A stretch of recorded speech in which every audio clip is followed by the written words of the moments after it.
Hello दोस्तों, आप लोग का स्वागत है आपका यूट्यूब चैनल संजीव मौर्य पे।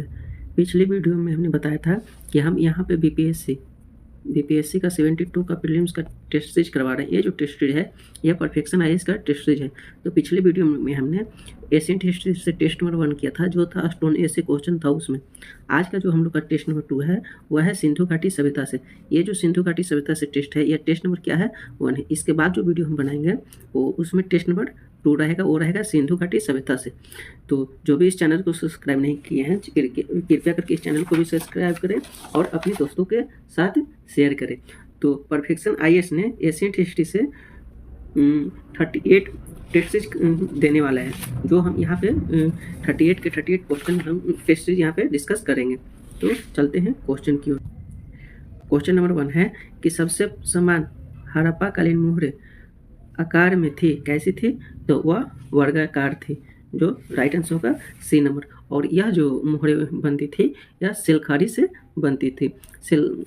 सिलखारी मोहरे पर हम बात करें तो जानवरों के नक्काशी और धार्मिक प्रतीक जैसे अंकित किए जाते थे। जैसे जानवरों की हम बात करें तो इसमें बैल, हाथी, गेंडा का नक्काशी किया हुआ मोहरे पर रहता था और धार्मिक प्रतीकों का भी अंकित किया हुआ रहता था। तो इसलिए इस क्वेश्चन के अनुसार राइट आंसर होगा C number. Second number question है कि हड़प्पा कालीन उत्खनन स्थलों में निम्नलिखित में से क्या नहीं पाया गया था। यहाँ पे बोला है कि क्या नहीं पाया गया था। तो हड़प्पा कालीन उत्खनन से आवासीय घर भी मिला है, सार्वजनिक घर भी मिला है और सार्वजनिक अस्पताल मतलब गवर्नमेंट हॉस्पिटल नहीं मिला है। तो इसलिए सी क्या हो जाएगा? गलत हो जाएगा। तो लेकिन इस क्वेश्चन में नहीं पूछा है तो इसलिए सी ही क्या हो जाएगा? राइट आंसर होगा। 3 नंबर क्वेश्चन है कि इंडिया शब्द सिंधु से आया है, जिसे संस्कृत में क्या कहा जाता है?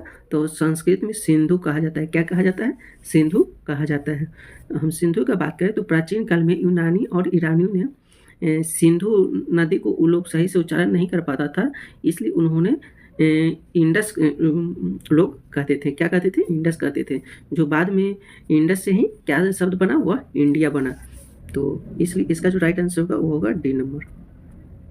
4 नंबर क्वेश्चन है कि सिंधु घाटी सभ्यता में निम्नलिखित में से कौन सा शहर मौजूद था। यहाँ पे पूछा है कि सिंधु घाटी सभ्यता में कौन सा शहर मौजूद था, तो वो था हड़प्पा। हड़प्पा मौजूद था, जो वर्तमान में बात करें तो यह कहाँ है? पाकिस्तान और उत्तर पश्चिम भारत में, उत्तर पश्चिम पंजाब में फैला हुआ है। वहीं हम मोहनजोदड़ो भी बात करें तो वो भी कहाँ है? वह सिंध पाकिस्तान में है।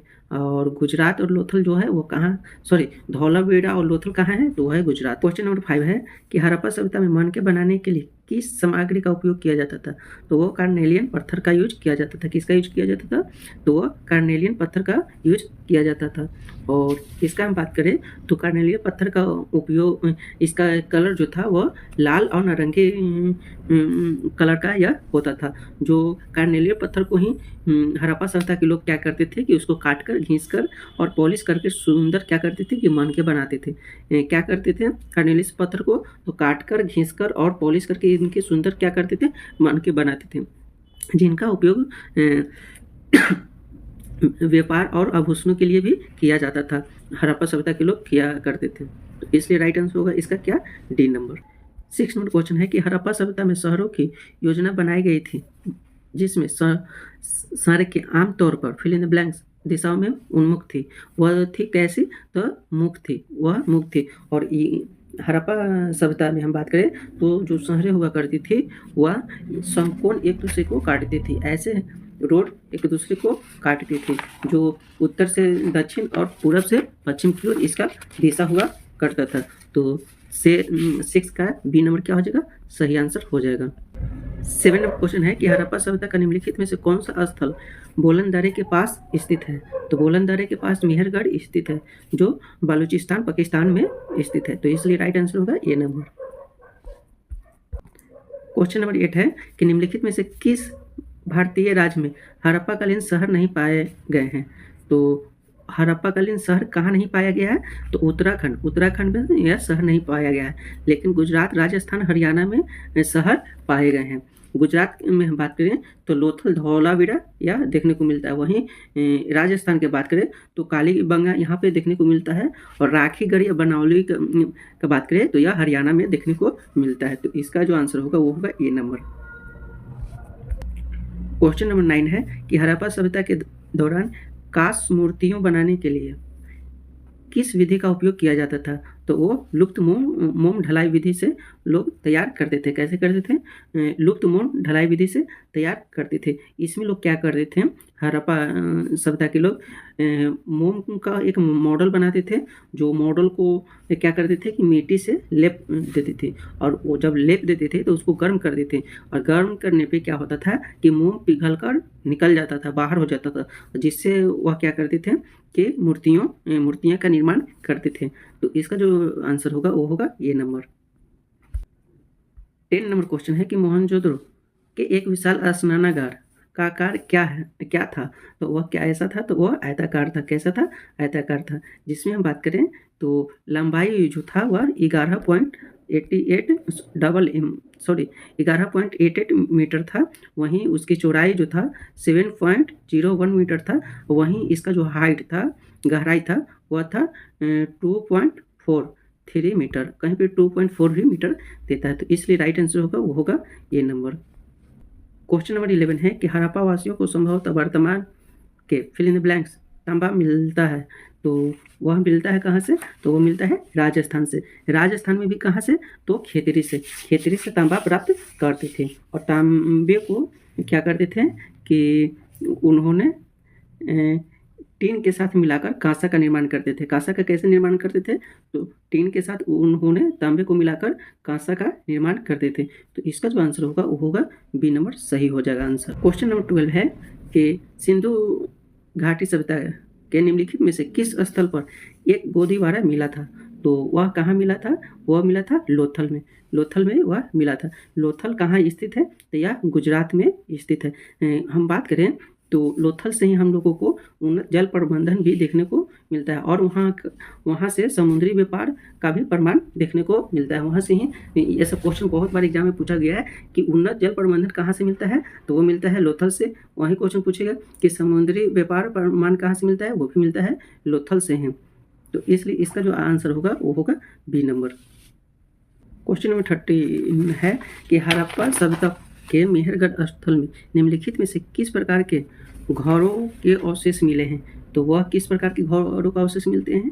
वह हड़प्पा सभ्यता के जो लोग थे वह वर्गाकार और आयताकार घर का निर्माण करते थे। जो हम बात करें घर जो थे वह मेहरगढ़ से जो प्राप्त हुआ है वह कच्चे ईंटों से बने हुए होते थे, और उसमें अलग अलग कमरे भी उपस्थित हुआ करता था, जो अस्थायी बस्तियों का ज्ञान को दर्शाता है कि लोग इस मतलब कच्ची ईंटों से क्या करते थे कि कमरे को बनाते थे और अस्थायी रूप से रहते भी थे, जो कहाँ से मिलता है? मेहरगढ़ से मिलता है। तो इसका जो आंसर होगा वो होगा सी नंबर। क्वेश्चन नंबर 14 है कि अक्टूबर 2022 तक निम्नलिखित में से किस हड़प्पा शहर को दुर्ग की किलेबंदी नहीं की गई थी? तो वह किसको नहीं की गई थी? वह लोथल को नहीं की गई थी। लोथल हम बात करें तो लोथल कहाँ पे है? तो यह गुजरात, या कहाँ है? गुजरात में। लोथल में क्या किया गया था कि यह दीवारों का दुर्ग का क्या मिलता है? वहाँ पे अभाव मिलता है। तो इसलिए इसका जो आंसर होगा वो होगा बी नंबर। लोथल से एक और क्वेश्चन पूछता है कि ऊंचा चबूतरा लोथल से ही प्राप्त होता है, और व्यापारिक और समुद्री महत्व भी लोथल से देखने को मिलता है, जो कहाँ स्थित है? या गुजरात में स्थित है। तो इसका जो राइट आंसर होगा वो होगा बी नंबर। नंबर क्वेश्चन है कि इनमें से कौन सा गुजरात में खोजा गया हड़प्पा स्थल है? तो गुजरात में खोजा गया कौन सा हड़प्पा स्थल है? तो फर्स्ट है धौलावीरा। तो धौलावीरा ही गुजरात में खोजा गया है, तो इसलिए राइट आंसर होगा वो होगा ए नंबर। लेकिन मंडा बात करें तो मंडा गुजरात में नहीं है, बल्कि यह जम्मू कश्मीर में है, तो इसलिए बी नहीं होगा। तो ए हो जाएगा इसका राइट आंसर। क्वेश्चन नंबर 16 है कि प्रसिद्ध सिंधु घाटी स्थल मोहनजोदड़ो की खुदाई सबसे पहले किस प्रतिष्ठित भारतीय पुरातात्विक द्वारा की गई थी? तो वह R.D. बनर्जी, इनका पूरा नाम है राखल दास बनर्जी ने कब किया था? तो 1922 ईस्वी में मोहनजोदड़ो की खुदाई किए थे, और यह क्या थे? यह भारतीय पुरातात्विक सर्वेक्षण के प्रमुख थे। और यहीं पे हम बात करें तो दयाराम साहनी जो थे वह हड़प्पा की खोज किए थे। कब किए थे? तो 1921 ईस्वी। वहीं मोहनजोदड़ो की बात करेगा तो 1922 हो जाएगा। कब होगा? 1922। वहीं हड़प्पा की बात करें तो वो हो जाएगा 1921। हड़प्पा की खोज किसने किया? दयाराम साहनी ने। और मोहनजोदड़ो को आर डी बनर्जी ने। तो इसलिए इसका राइट आंसर होगा वो होगा बी नंबर। क्वेश्चन नंबर 17 है कि हड़प्पा शहर किस नदी के तट पर स्थित है? तो हड़प्पा शहर जो है वह रावी नदी के तट पर स्थित है। कहाँ स्थित है? रावी नदी के तट पर स्थित है। राइट आंसर होगा डी नंबर। क्वेश्चन नंबर 18 है कि भारतीय उपमहाद्वीप में ज्ञात लेखन के सबसे प्रारंभिक नाम क्या है? तो वह क्या है? वह है सिंधु लिपि। क्या हो जाएगा? सिंधु लिपि इसका सही आंसर हो जाएगा। तो इसलिए बी आंसर क्या है? सही है। क्वेश्चन नंबर 19 है कि पहली प्राचीन भारतीय सभ्यता कौन सी थी जिसमें व्यवस्थित नगर नियोजन और भूमिगत जल निकासी व्यवस्था थी? तो वह कौन सी थी? वह थी सिंधु घाटी सभ्यता। राइट आंसर होगा क्या? D number. 20 नंबर क्वेश्चन है कि सिंधु घाटी सभ्यता में कौन सा शहर मौजूद था? यहाँ पे पूछा है कि कौन सा शहर मौजूद था, तो वह था हड़प्पा। राइट आंसर होगा बी नंबर। 21 नंबर क्वेश्चन है कि अधिकांश मानक हड़प्पाकालीन मोहरें फिल इन द ब्लैंक्स एक प्रकार के नरम पत्थर से बनी थी जो 2x2 आयाम के साथ वर्गाकार आकार की थी। वह क्या थी? वह था सेल खड़ी। तो इसका जो आंसर होगा वो होगा सेल खड़ी। तो राइट आंसर होगा ए नंबर। या एक नरम पत्थर थी जिसको हड़प्पाकालीन के लोगों ने उसको तराशते थे, काटते थे, जिसका उपयोग उन लोगों ने व्यापारिक लेन देन के लिए और पहचान के लिए किया जाता है। तो इसका जो आंसर होगा वो होगा ए नंबर। क्वेश्चन नंबर 22 है कि अब सूखे हुए किस नदी के मार्ग के तट पर प्राचीन हड़प्पा शहर बनाया गया था? तो वह बनाया गया था रावी नदी के तट पर। राइट आंसर होगा ये। हड़प्पा किस नदी के तट पर है? तो रावी नदी के तट पर। राइट आंसर होगा बी नंबर। 23 नंबर क्वेश्चन है कि हड़प्पा सभ्यता की मोहरे पर अक्सर निम्नलिखित में से कौन सी जानवर देखा जाता है? तो वह देखा जाता है कौन सा? तो वह देखा जाता है बैल को। राइट आंसर होगा क्या? सी नंबर। 24 नंबर क्वेश्चन है कि सिंधु घाटी सभ्यता के लोग किसकी पूजा करते थे? वह पशुपतिनाथ को पूजा करते थे। तो इसलिए राइट आंसर होगा वो होगा डी नंबर।